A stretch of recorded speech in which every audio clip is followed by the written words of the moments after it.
Assalamualaikum, Anar. Alaikum salam, Sarah. How are you? Good, good. How are you doing? Good. How's everything going? How are the kids? How's back to school? Is life back in routine?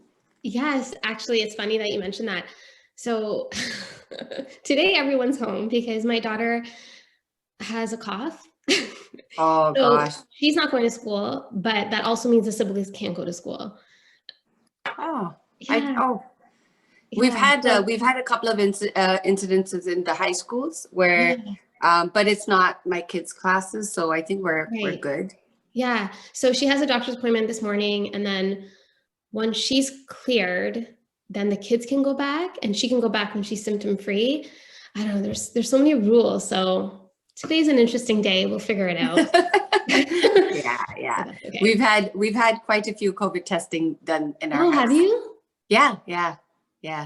Oh. And it's just because, so what we've decided is I think once every 2 weeks, one person will go have tested, which Wow. will, which at least will, Give everyone make peace us of feel mind. that, okay, we're good, right? Yeah, So I know. So we'll see what the doctor says. If she needs to get tested, then that'll happen. If not, then I don't know. it is what it is, It right? is, Okay, it's exactly. a new life now. Yeah, exactly. We just have to kind of deal with it on a day-by-day basis. Yeah, absolutely. So for all the viewers out there, Anar is a registered dietitian and certified diabetes educator. She has a passion for delicious food and good health, which we all can see from her Instagram account. Mhm. I love it. Oh, Her goal is to keep people, busy people, live healthier lives, and her area of specialty is insulin resistance to better manage blood sugar levels, inflammation, hormone health, and that is what we're going to be discussing today, right? yeah, absolutely. Okay, so what is insulin resistance, Anar? Yeah, good question. So insulin is a hormone that our body produces in our pancreas, okay? And the main role that insulin, what it does is that when we eat food, it gets broken down to its simple components. And one of the components is glucose, which is sugar, which our body actually needs, it relies on for its fuel. So what insulin does is that when it has sugar in the body, it picks it up.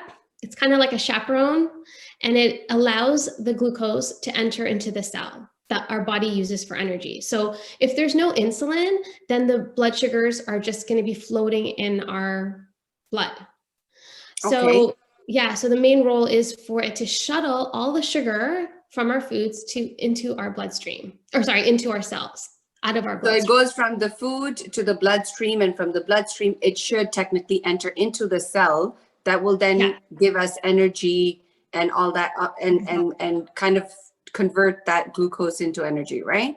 100%. That's So the correct. problem is when the sugar enters the blood, but the cells don't receive it. Exactly.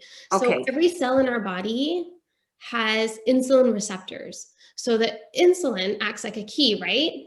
So it attaches to the cell, and that allows the doors to open essentially for the cell for the glucose to come in.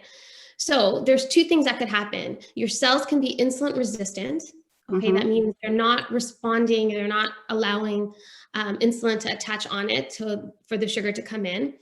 Or our pancreas is not able to produce enough insulin. And this is what type 1 diabetes is when Okay. it's an autoimmune condition. So that means your pancreas is not, it doesn't have any insulin, very little, the beta cells. So type 1 diabetes is very different from type 2. Okay. Type 1 is autoimmune, and it's usually diagnosed at an earlier age. And the treatment for that is insulin right away from the get-go. Now, type 2 is progressive. So that means over time, your cells become resistant to insulin. And so one of the main things with insulin resistance is to lead into type 2 diabetes. Okay. But typically people have insulin resistance for a lot longer because it's kind of like a silent disease that people don't know about. Right. And more research is showing, a lot of these chronic diseases, Alzheimer's, cancer, heart disease, diabetes, PCOS, high blood pressure, the common denominator out of all these chronic conditions is insulin resistance, because your cells are not better able to respond to allow your body to do its job. So insulin is one of the most important hormones in the body, isn't it? Yeah, it is. It's a very powerful hormone, which has such an impact on how our body is working, right? So think about it. Like if your cells are not getting energy, right? If that blood sugar is not entering your cells and it's just floating in your bloodstream, your cells are going to be deprived of nutrients. They're going to be tired and sluggish, which is a direct kind of relation to how you're feeling, right? So that's why it's so important for our insulin and our blood sugars to be regulated, because that controls how we feel, how we think, and the energy that we have. So by looking at kind of the root cause of the problem for a lot of these conditions, it's so important to look at insulin resistance. So having said that, how can I find out I'm insulin resistant? Yeah. Right? Like how would I know? Okay. So definitely by doing a blood work panel. Okay. So typically anyone who has high blood pressure, high triglyceride levels, even cholesterol, or has been told they have high blood sugars, they likely already have insulin resistance. Now, if you want to.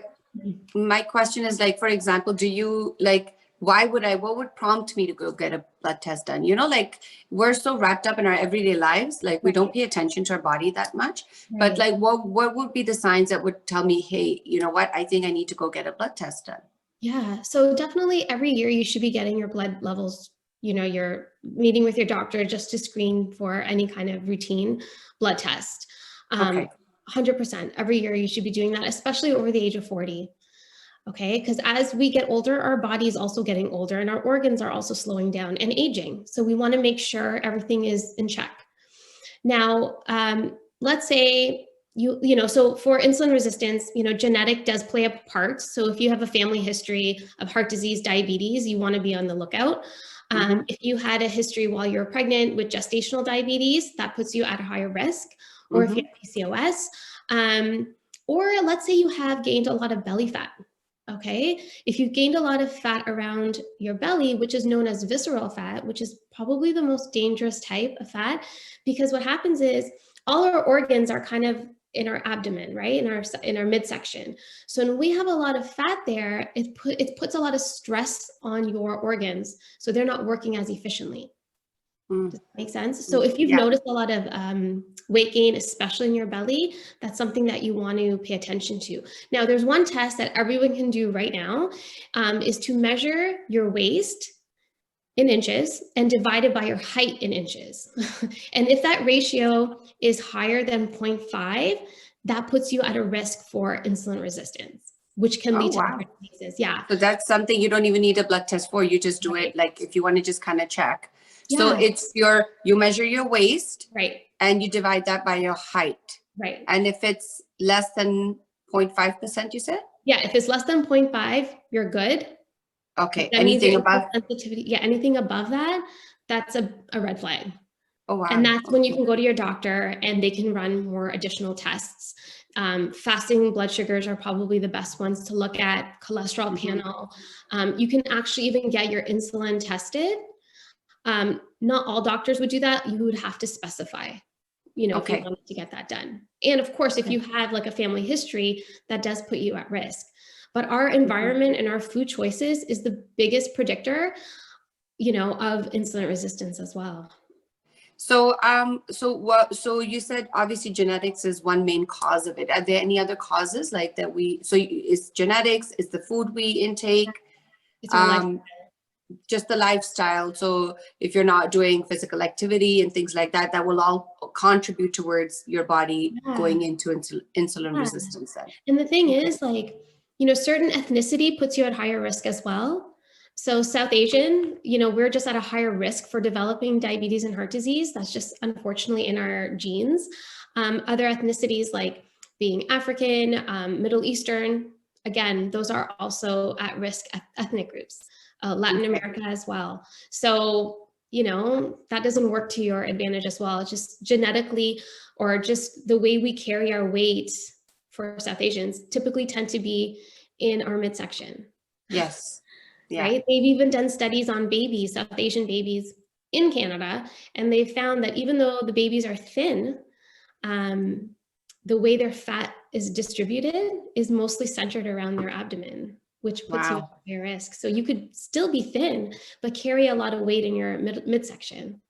Okay, so that's key. The minute that starts happening, you do your measurement test, and that could be your key indicator that, oh, and then of course you can add being more tired, or all those other things, more sluggish, have no energy, and then you take things from there, right? You're like, so the key I find in a lot of these things is listening to your body, right? Like paying attention to your body, and I think that's what we don't do. Like I know for years I never paid attention to my body at all. Like it was just about getting things done and the house and the kids and everything, and I wouldn't pay attention to what my body's telling me. I don't know if you know, but like I have chronic anemia and hypothyroid. So for years I was just going through the motions of life, and I would get head rushes like you have no idea, and it was a part of my life.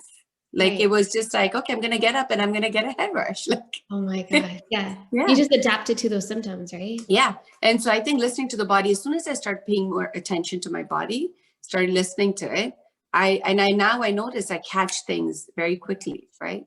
Yeah, and that's the thing, especially with women, right? We wear so many hats. There's so many things that we have to do that we always put ourselves last, right? Or we kind of pull through it. And over time, that can catch up to us. And like other factors like stress has such a huge impact on our insulin. Cortisol is another hormone that works very closely with insulin. So if our stress levels are chronically elevated, that's not helping anything either. Right. So having that body awareness, or, so many women say, oh, I've gained so much weight over the last like 10 years, and that shouldn't happen. Like you should be able, if there's a few years that have gone by and your weight is slowly increasing, you need to take a step back to be like, why this is happening. You don't want to wait till so long to figure that out. Exactly.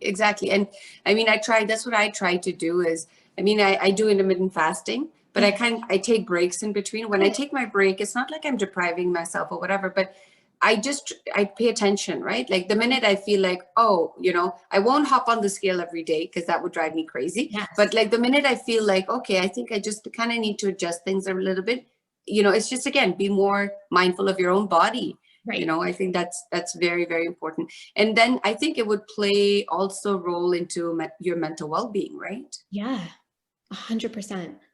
Because the more aware, mindful you are, it's just going to lead to a better lifestyle. So yes, exercise helps, meditation, yoga, getting enough sleep.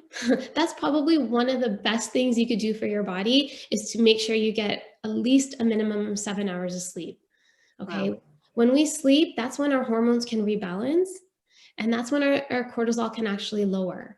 And that's when our hunger hormones, are properly like adjusted. So when we don't sleep well, our hunger hormones are kind of skewed, and that causes us to eat more or not feel full, and cause us to crave sweeter things. So one way to if there's one thing that everyone can do just to help with your hormone health and their insulin, is to make sure you're getting quality sleep, at least 7 hours a night, and really working on that.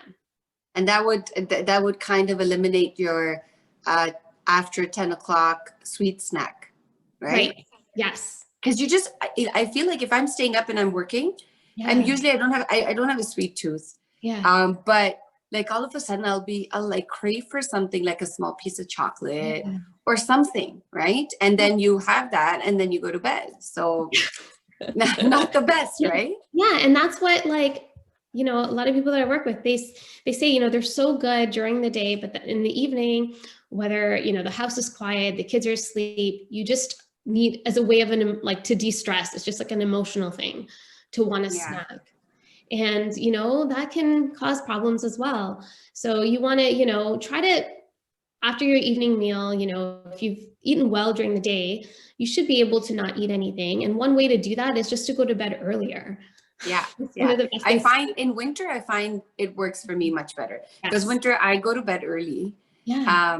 And then I find like I don't eat. And then when I wake up in the morning, like there are times when I've woken up with hunger pains. like I'm Yeah. hungry. And Yeah. I love that feeling. It means like, you know, I didn't eat heavy the night before because the food took its time to digest in my body. And now everything's gone and now I can eat. But I kind of wait until, Right.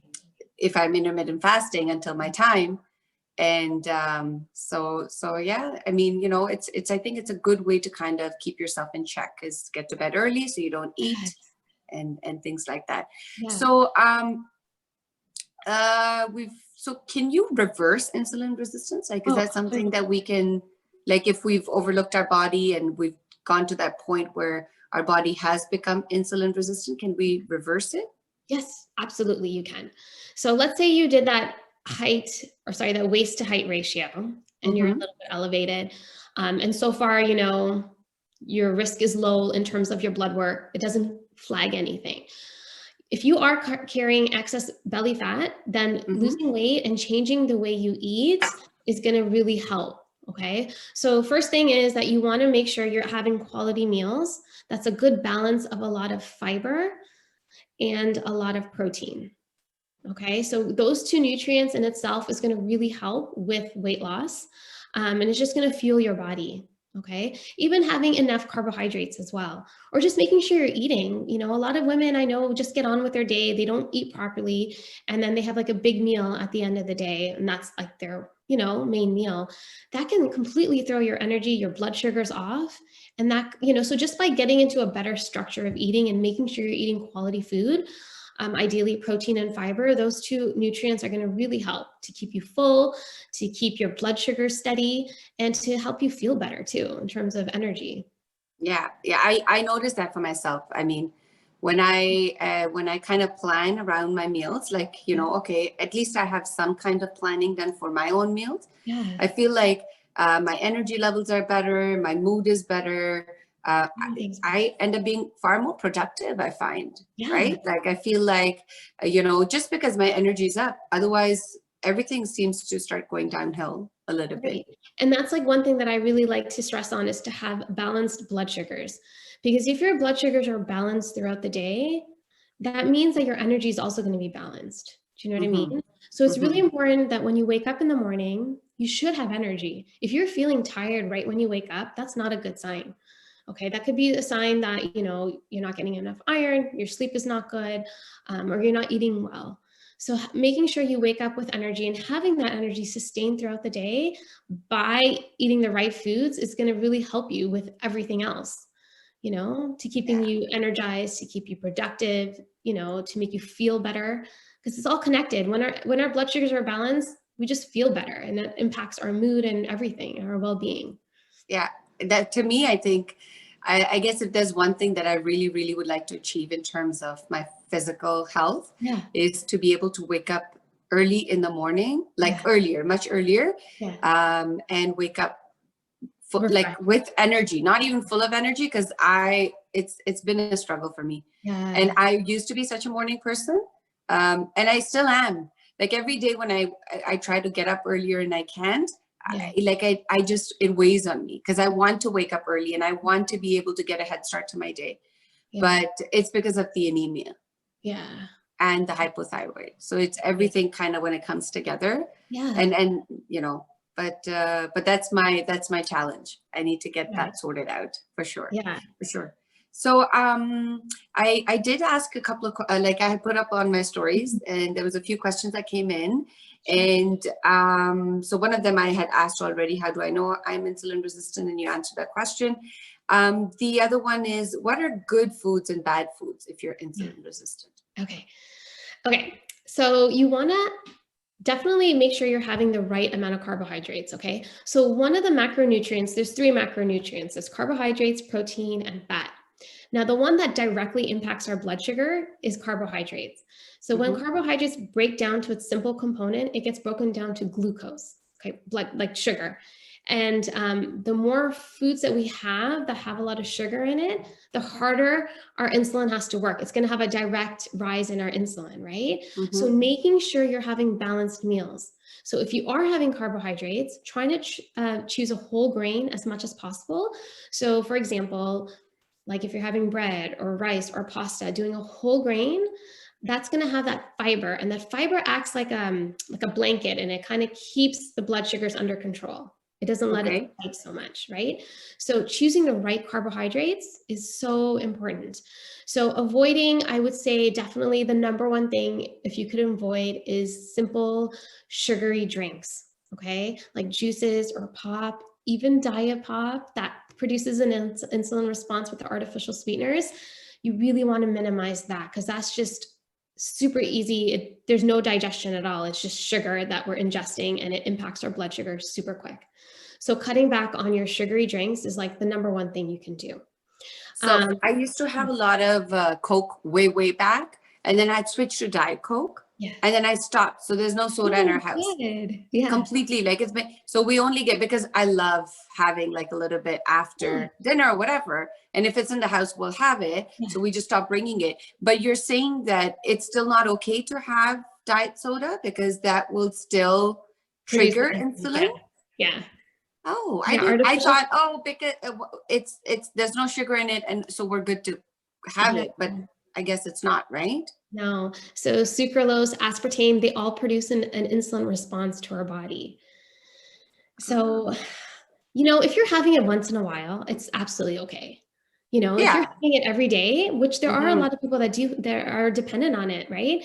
That's when you need to really cut back. But if it's like a once in a while, like it's fine.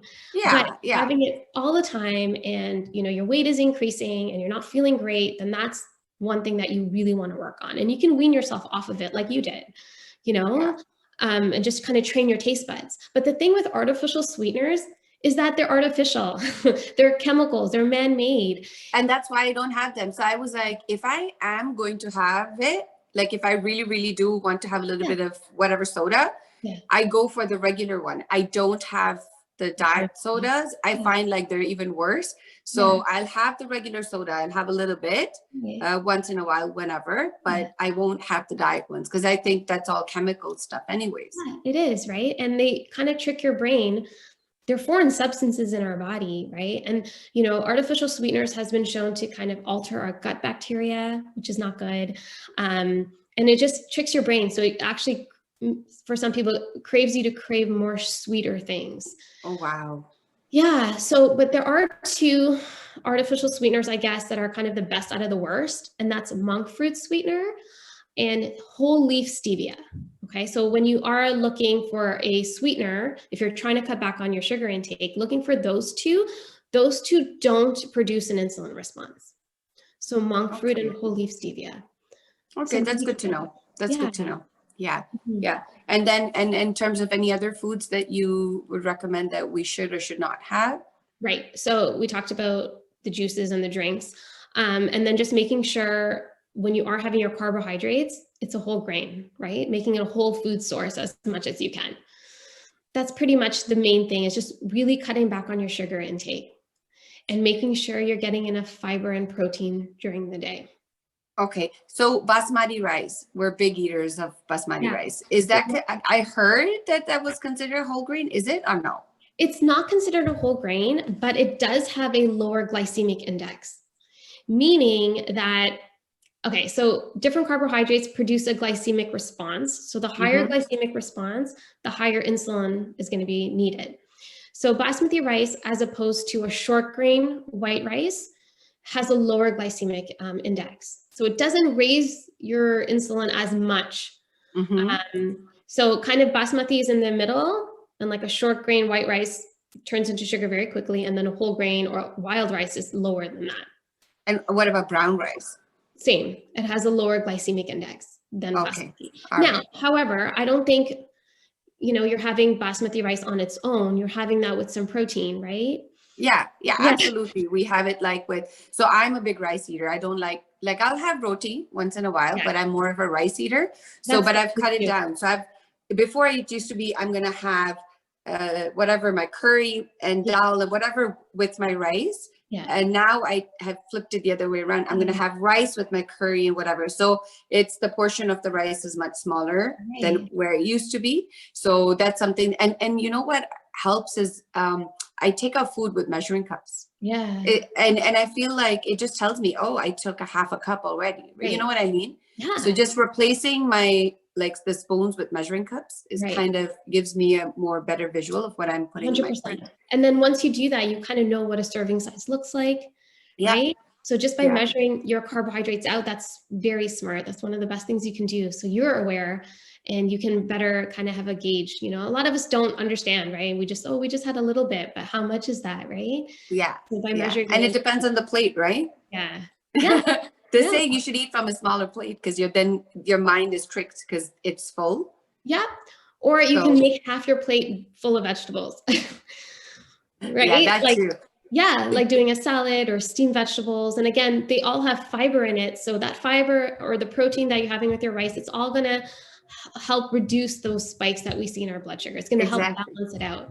So, you know, if you're someone who eats just plain rice on its own, definitely you would want to add some protein to that. For sure. For sure. And another thing that I do is I would take an iceberg lettuce, like a big head, and I just put it on the side of my plate. Like I'll cut a big wedge and I literally use that as roti. Oh, wow. So I don't, like, if I feel like having, Yeah. if I don't want to have the rice and it's curry or whatever, I literally use any type of lettuce, like roti. Yeah. And then I make my morsels and eat it. And it's really good because I got a lot of greens in. Yeah. And then all the food. And so I think that's good. Like if we could just kind of balance our carbohydrate intake and make more wiser choices, what types of carbs we're taking in. So I guess it's not necessary to go no carb. No. You should just go low carb. Yeah, low carb and just being smart with like, you know, doing what you did with the leafy greens and making substitutions, because a lot of South Asian foods can be very carb heavy, right? With the rice. And then a lot of our curries have potatoes in it, which is another form of sugar. Yeah. Right. So we just need to be we love our potatoes, don't we? Yeah. So we just need to be careful and make those small swaps, which makes such a huge impact. Yeah. Yeah. We also get like those cauliflower rice bags, because I was getting it from the regular grocery store, and then we went to Costco and they have like a huge bag that has little packets in it. So I don't use it. I haven't tried it yet, but in our household, that and brown rice has become really a popular choice. Wow. So I think, yeah. So what I love about cauliflower rice is that you can even mix it with regular rice. And it's so easy to cook. You just have to saute it a little bit. You can add, if you're doing like South Asian foods, you can put a little bit of spices in there as well. And then mix it with a little bit of rice. So you're increasing that volume. And it's so great. It's another way to get in vegetables. And cauliflower, it's kind of going off topic, but it's one of those vegetables that are so nutrient dense. So it's part of the cruciferous vegetables. So cruciferous vegetables are like the family of like cauliflower, broccoli, kale, Brussels sprouts, cabbage. And that family, literally, they have superpowers. They have so many great vitamins and enzymes in them. And cauliflower is super low carb. And it's just such a great replacement, right? Yeah, absolutely. So, actually, what Iman does is she just puts it in a bowl, straight from the bag, from the freezer, covers it, microwaves it. And I think in about 3 minutes, her rice is ready, right? And then she'll put whatever on top of it and have it, and she loves it. So I guess those are just making better choices, right? Or different choices. Right. So another question that I got was, what are some ways to decrease insulin? Okay, so we already talked about the diet and the lifestyle. So I guess physical activity? Yes. So exercise is so important. So what happens when we exercise, like our muscles need that sugar, like they need it. That's how they function. So even like, let's say you had a big meal, or I don't know, you had a lot of carbs or something, to kind of help with that, you can just go for like a 15-20 minute walk, and that will help reduce your blood sugars, because the muscles need that for energy. So it's like, honestly, exercise is like a form of medication when it comes to insulin, because it pulls all that blood sugar into your cells. Okay, so, and the body has no choice. Now it has to do it because the cells need it, right? Yes. So, you know, incorporating exercise into your day to day is so important, because it is a form of reducing your blood sugars. Okay. So walking, you know, if you can do, you know, weight training, that's also really important, because that's when your muscles are actually growing or they're being repaired. So they need all that blood sugar as well. So, you know, having exercise at least 30 minutes a few times a week is going to be so helpful to manage your blood sugars or your insulin. Yeah. Yeah. And with the weather changing, you know, I think up until now, you know, people were going outdoors a lot and walking and hiking and stuff, which is going to change. But I think we can just kind of even go up and down the stairs for a little bit, Yeah. right? And do simple things within the house so that you can get your muscles moving and that physical activity in for the day, even if it's for a little bit. Right. That way you can control or maintain the blood sugar levels. Yeah, absolutely. That's good. So, Anar, I know you're a registered dietitian, and so you do help people, right? Like you work with them. So how like if there's somebody who needs to get like help, how can they get that help from you? Yeah, so they can definitely reach out to me. And before I work with anyone, you know, there's 2 forms that I would need them to fill out. It's just like a 3-day food record and a health screen questionnaire. And then, you know, we just work on, you know, what their specific goals are. And typically when I work with someone, I like to have a 3-month window of working with them, because that's when you can actually see outcomes. So if it's something like gaining energy or losing weight or improving their blood sugar, you know, their blood work, that's enough time to actually see a change and make those lifestyle changes, you know? So yes, when people work with me, especially when it comes to insulin resistance, I do work on their carbohydrate intake. That's the number one thing we look at to make sure that it's, you know, when people follow a low carb diet and I ask them, okay, what are you doing? Or how many carbs are you getting in a day? People don't know. So I will give them goals for what their carbs should be for each meal and snack and for the day, and to keep their blood sugars balanced. So that's what I like to work on, is to work on your insulin, to make sure everything else is working well. Yeah. So that's like the command center, right? Like if your insulin is good, then everything else will kind of be good as well. We'll kind of follow through. So they can just reach out to you through maybe your Instagram account. Yeah, my Instagram, my website. I'm actually, so November, which is coming up, that is Diabetes Awareness Month. Okay. So I'm actually going to be hosting a challenge for a week, Monday through Friday. And it's about kind of reducing evening snacking by having a balanced dinner, like so I'm going to be working with people. It's free. It's on Facebook. I'm going to have like a recipe book for some dinner ideas. And we're going to be talking a lot about like how to curb evening snacking and how to have balanced blood sugars, so that you're not going to be snacking in the evening time, just to curb that evening snacking. So we're going to talk a lot about sleep, exercise, and just mindfulness as well. Okay, so what I'll do is when I post the video, I'll tag all that information as well. So if they want to join in that Facebook group, they can reach out to you and get that done. And yeah, I think it's just a matter of, again, listening to your body, doing the right things, making the right choices, portion control, and I guess all that. And if you continue to maintain that, not every single day, but most days of the week, or not every single meal, but most meals of the day, then I think that you can be on that road to recovery and to keep everything balanced, right? So yeah, I think that's what it is, and that's what somehow worked for me as well. And I think I would love to join that, because I like to snack at night, and my go-to is bad. It's not so much sweets, like chocolate once in a while, but it's chips. Yeah. And like the salty stuff, right? Yeah. The salty and the crunchy. So if I can get alternatives for that, I'd be so happy. Yeah, 100%. No, that'll be great if you would join as well. It would be lovely. And we can talk a lot more on like how to keep your blood sugars balanced as well. For sure. So I'm looking forward to joining that. And thank you so much, Anar, for coming on Real Talk today and enlightening us in depth about insulin resistance and blood sugar levels. And I think this has made things much more clear for me, and I hope that it would do the same for my viewers. So thank you so much for coming on, and we'll keep in touch. Yes, absolutely. Thank you so much, Sarah. This was great. No problem. Take care. Have a great day. Bye-bye. Thanks. Bye.